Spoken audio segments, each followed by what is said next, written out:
Hallelujah. Shall we give God the highest clap of praise? Akong palakpakan ng itong praise. Amen. Hindi ang katapat na nalipay ko kay ni Aba.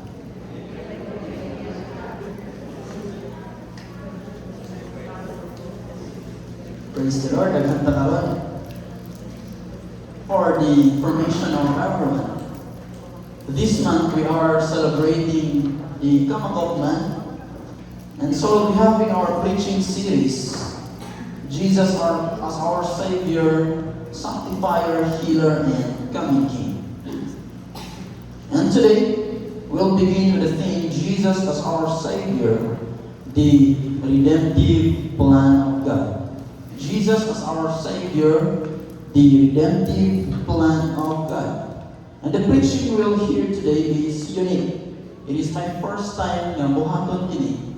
Because we will walk through the Bible from the Old Testament, the book of Genesis, down to the New Testament, the preaching of gospel. And so if ganahan mo og history, then fasten your seatbelt and dapat inyong mga popcorn diha kay mula ra nata. Our text today is found in the book of Genesis chapter 3 verse 15. In Genesis chapter 3 verse 15, and it says here, "And I will put enmity between you and the woman, and between your seed and her seed. He shall bruise you on the head, and you shall bruise him on the heel."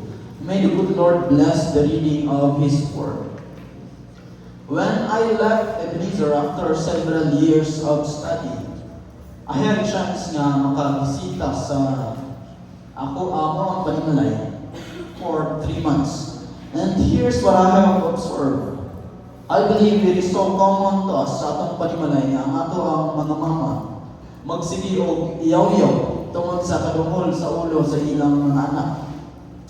Because ang ako ang kinamanghuran nga igsoon was tasked to wash dishes. Siya ang nakatas nga maghugas sa mga plato after na magkaon. But what happened is that after nila magkaon, diretso na sila maglaag, diretso na sila mag-cellphone, and maghigda-higda. And so my mom, ma-stress kayo na sa ako ang mga igsoon. Ma-stress kayo na sa ilang. And she had to remind them all the time before pa sila mulihok. Remind, kasapa, lihok. Remind na po, taot-taot, tas kasapaan, tapos before pa mulihok.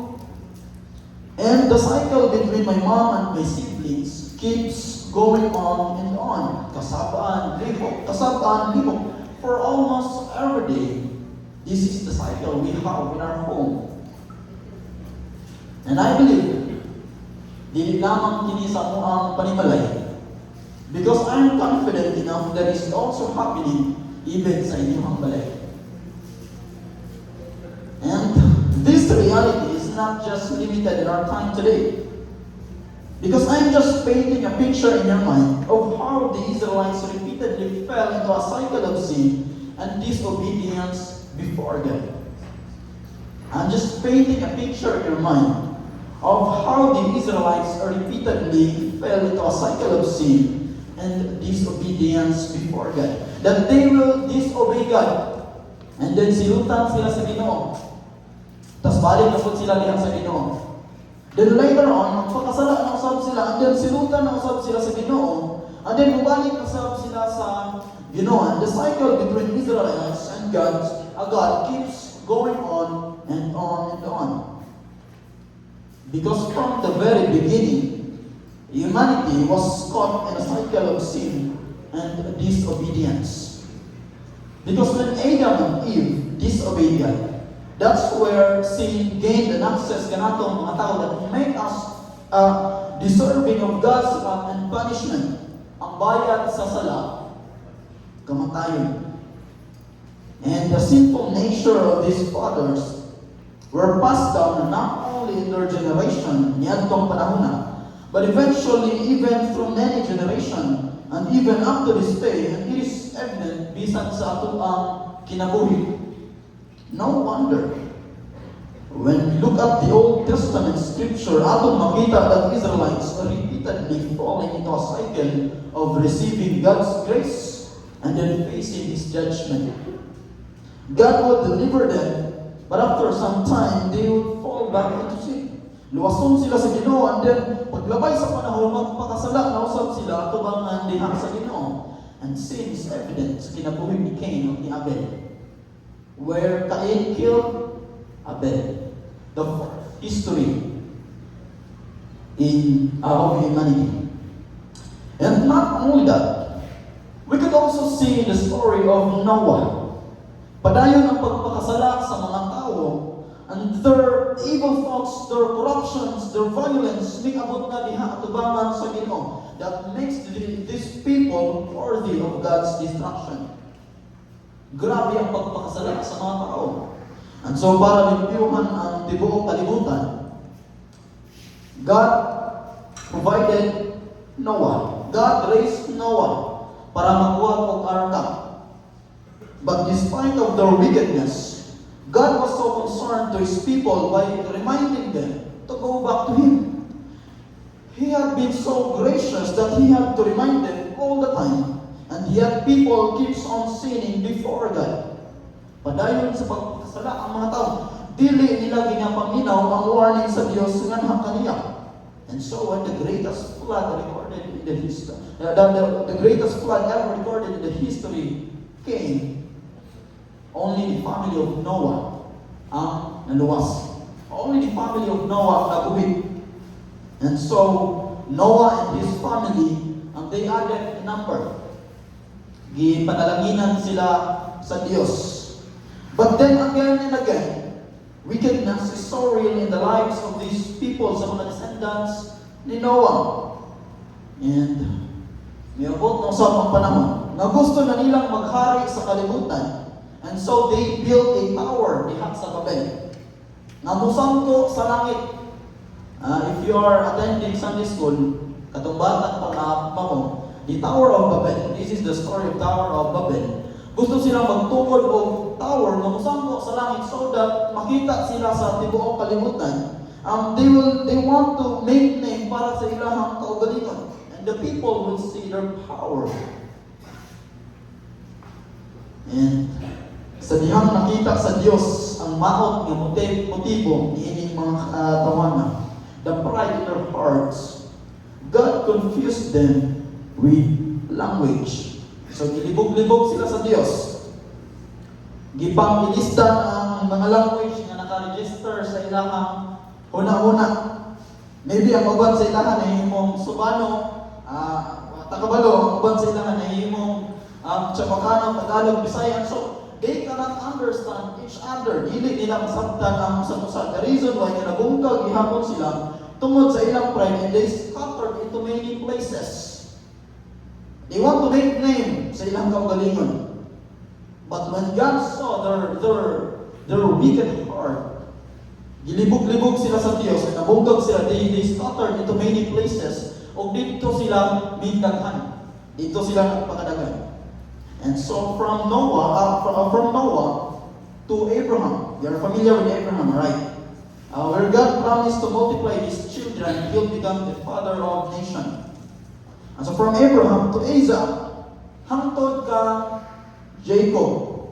And even up to the time of Jacob, ang effect sa sala ng gibuhat sa tao, wala lamang nakaapekto sa ilang espirituhanong nakamatayon, apan kabahin na diri ang balatian and even poverty. That's the effect of sin done by our fathers. And many years had passed after the great flood. There was a great famine ang nahitabo. After the great flood, there was great famine ang nahitabo. And not only the Egypt, but throughout the region including Canaan, was affected by this famine. For 7 years, grabe ang tag-init, resulting na nakurot ang tanan nilang pananom o wala na sila makaon. But God is in the business of saving humanity. God is in the business of saving humanity. And so God provided Joseph para dalahon ang tanan niyang katawhan ngadto sa Egypt. And so that naa sila'y makaon, dili sila mamatay sa kagutom. And for several years, God's blessings was upon the Israelites, and they added in number. Padaghan o padaghan ang mga Israelites diha sa land sa Egypt. But what happened next is this. So when Pharaoh had noticed na daghan na kayo ang Israelites sa iyang kingdom, he was alarmed na kung padayon mag-grow ang population sa Israelites. Basi po niya, mahimong silang threat para magtagon ang iyang kingdom. Basi mamo kanyang panahon that Israelites will destroy Egyptian. He was thinking that it will become a threat to his kingdom. And so what he did is he ordered all the male babies nga pamatyon. Pampatyon ang tanang mga anak sa Israelites. Walay exempted. Tanang mga male babies, mga anak sa Israelites, hudton o pamatay. Because he was thinking, nga pagmudagko ni mga tawhana, mo ni ang mubungkag sa iyang kingdom. And for 430 years, gihimo silang sulugon sa Egypt, and they are suffering under the power of Pharaoh, longing that they could get out of this country. And yet, despite of all those, God has been so gracious to His people.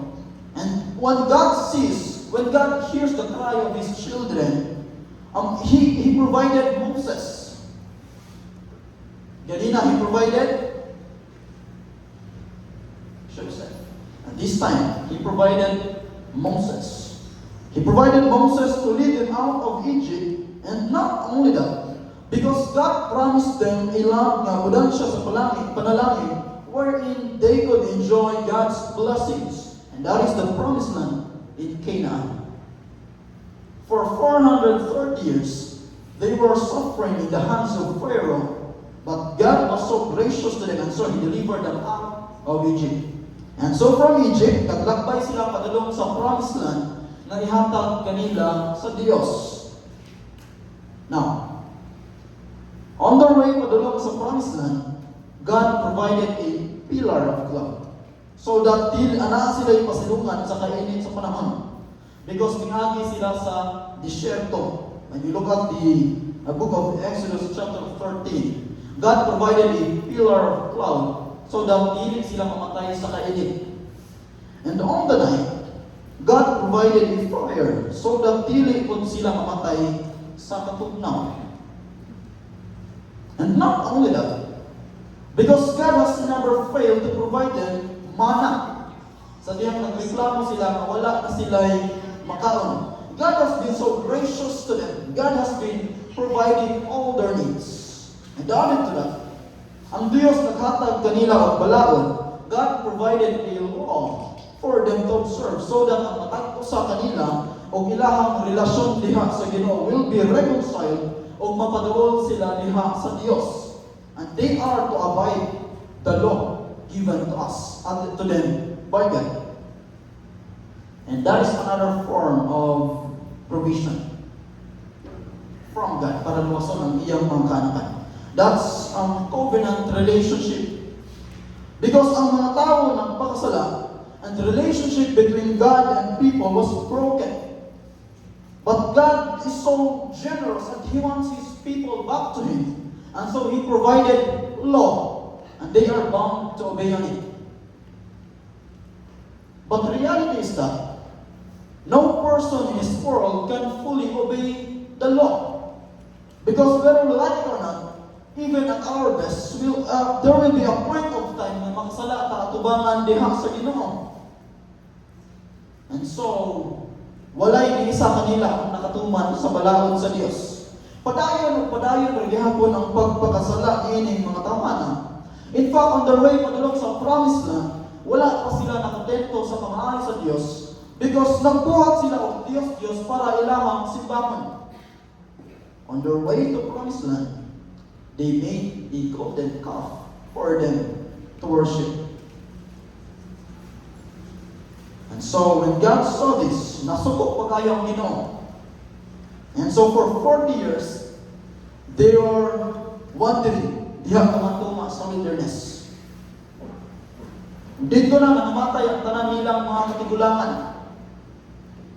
O ilaha lamang mga kaanakan ang nabilin para makasulod sa lugar ng isaad sa Diyos.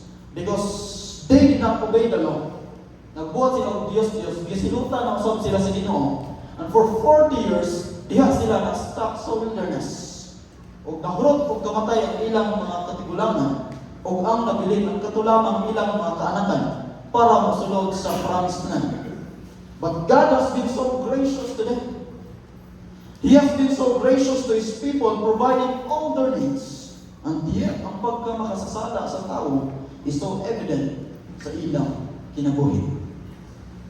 And even Moses himself, dito na namatay sa wilderness.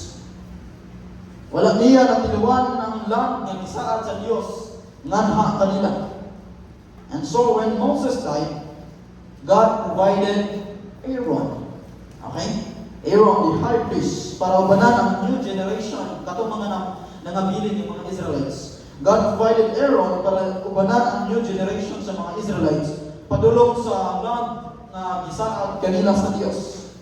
And so dihang namatay si Aaron, on the way padulong sa promised land, God provided another person, and that is Joshua. And this time, they conquered the Canaan. When Moses died, he provided Aaron.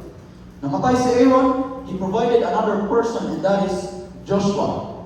And this time, they conquered Canaanites. And they are now living in the land ng isaad nila sa Ginoo, anhak kanilang finally, where they enjoyed so much blessings from God, because this place was filled with honey. Abundansya sa mga prutas o mga pagkaon para sa ilang. And they are now enjoying the generosity of God diha sa ilang kinabuhi. But again and again and again, the cycle goes on and on. May balik na usab sila sa ilang pagpakasala. After nila madawat ang saad sa Diyos, nagbuhat usab sila og altar para ano na sila yung Diyos ilang simbahan.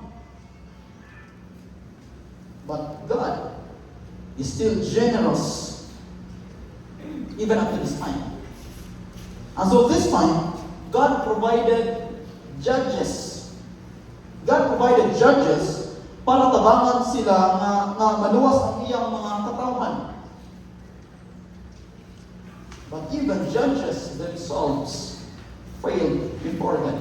Look at the life of Samson. He was a judge. But even judges themselves failed before the Lord. And so God provided another prophets. And even prophets was subject to commit mistake. And so God provided another person. He provided kings. And yet none of those, walay ni isa kanila, had fully reconciled the broken relationship between God and people done by their fathers. Walay ni isa kanila had fully observed the law. Because even at their best, makasala sila tubangan diha sa Ginoo. And so there must be a holy one that is worthy to fulfill the law. There must be a person that is free from sin, balaan, to be a sacrifice for the forgiveness of our sin, and that our broken relationship with the Lord will be reconciled. There must be a holy person to be a sacrifice for the forgiveness of our sin, and that our relationship diha sa Ginoo will be reconciled. And yes, God is always in the business of saving humanity. Because when we look at our text today, in Genesis 3:15, makita nato that from the very beginning, God's plan of redeeming His people was set already. Before Abraham, before Isaac, before Jacob, Moses, Jesus was there already. God was already preparing His ways because in His sovereign knowledge, kabalo siya, that from the very beginning, human on their own ways they cannot save themselves from the penalty of sin, they would always fall into a cycle of sin. And thus, the only way for humanity to be saved is to reveal God's ultimate provision, and that is the sacrifice of our Lord Jesus Christ. God, in His sovereign knowledge, kabalo siya that human, on their own ways, they cannot save themselves from the penalty of sin. And thus, the only way for humanity to be saved is to reveal God's ultimate provision, and that is the sacrifice of our Lord Jesus Christ, the ultimate and the final sacrifice for the redemption of humanity.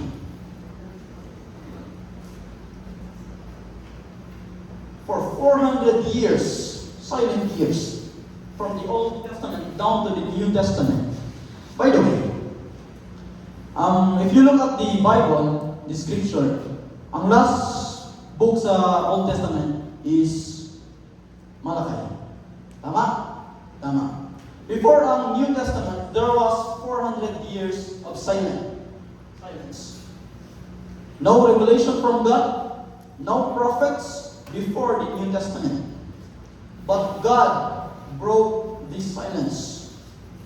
And so He sent another person from the lineage of Jacob, but this time, unlike other prophets, the kings and the judges, this person is free from sin. He cannot disobey God. He cannot make mistakes. And He is the only provision from God that is worthy to take away our sins. And that is our Lord Jesus Christ, the ultimate provision God has given to us. Amen? It is only the Lord Jesus Christ, the ultimate provision God has given to us. Listen to this. The ultimate provision was revealed to us through sacrifice of our Lord Jesus Christ. The finality of His sacrifice enabled us to be worthy before God. And that's the reason why we could worship Him freely. Bisan asang dakit, bisan asa tamato, we can worship God. We now have an access to God. We can connect to God anytime because the penalty of our sins was paid by the Lord Jesus Christ. And thus, dili na nato kinahanglan nga maghalad po mga animal for the forgiveness of our sins. Because the sacrifice of Jesus is final. It doesn't need our sacrifice. He did it once for all. It's not because of us nga nahimo kang amayan diha tubangan sa Ginoo. It's not our righteousness. It's not what we have done in the past. Not what we are doing right now. Ug unsay atong buhaton in the future. It's not because of us. It's because of God's grace that we are now enjoying the generosity of God. Diri sa ato ang kinabuhi. It is because of His grace that we are enjoying God's blessings and salvation. It is the Lord Jesus Christ. Amen? And so mga igsoon, it is not in our business to count unsay mga maayong butang na atong nabuhat in the past. It is not in our business to count unsay mga maayong butang na atong ginabuhat karon. Neither to count unsay mga maayong butang na atong buhaton in the future. Because the good things we are able to do right now is just the result of God's grace and ultimate provision given to us by the Lord Jesus Christ. And so wala tay angay, wala tay naong na ikatubang diha sa Ginoo. Wala tay naong na ikatubang diha sa mga tao that look at me, mo ni ang akong nabuhat. Look what I have done. Because again, all those things are the results of what Christ has done in your life. It is all by His grace. It will never be us. The same with Israelites. I believe over and over again, makabuhan ta og mga sala at tubangan diha sa Ginoo. But unlike them, we now have the Lord Jesus Christ, and His grace is enough para kahimot-an ta sa Ginoo. Amen? So before I end, let me just tell you a story. A story of a person who visited churches in Germany. Some churches in Germany. He was surprised sa diyang nakita niya that adunay statwa sa karnero at the top of church tower. And so, he was curious. Nangutana siya. Nanong naa niya? Masay purpose niya na. And so, one of the workers, nag-ingon kaniya, during the construction of this building, one of the workers nahulog gikan sa taas, which is several feet high. Nahulog gikan sa taas. Busa, dali-dali silang pindagan. Nangahandog kay basin namatay ang ilahang kauban. But to their surprise, they found out na kining tawhana bukid. Nagaduna lamang siya gamay ng scratch sa iyahang lawas. Now, how did this man survive? O sa nagbuhi kining tawhana. Same time na nahulog siya gikan sa taas, a flock of sheep, grupo sa karnero, mingagi diha baba sa tower. And so this man landed on top of this sheep, this lamb, causing the lamb to die. But the man lived. The penalty of our sin is death. But the ultimate provision was revealed to us through the sacrifice of our Lord Jesus Christ, the Lamb of God. Itaunta ang angay mamatay, kapalit sa sala natong nabuhay. But God's generosity enables us to live the best life we have right now. Amen? Itaunta ang angay mamatay, but Christ endured the pain for us to live. And so let us endure this life to live for Christ. Itaunta ang angay mamatay, but Christ endured the pain for us to live. And so let us endure this life to live for Christ. Atong palakpakan ng atong buhay. God bless.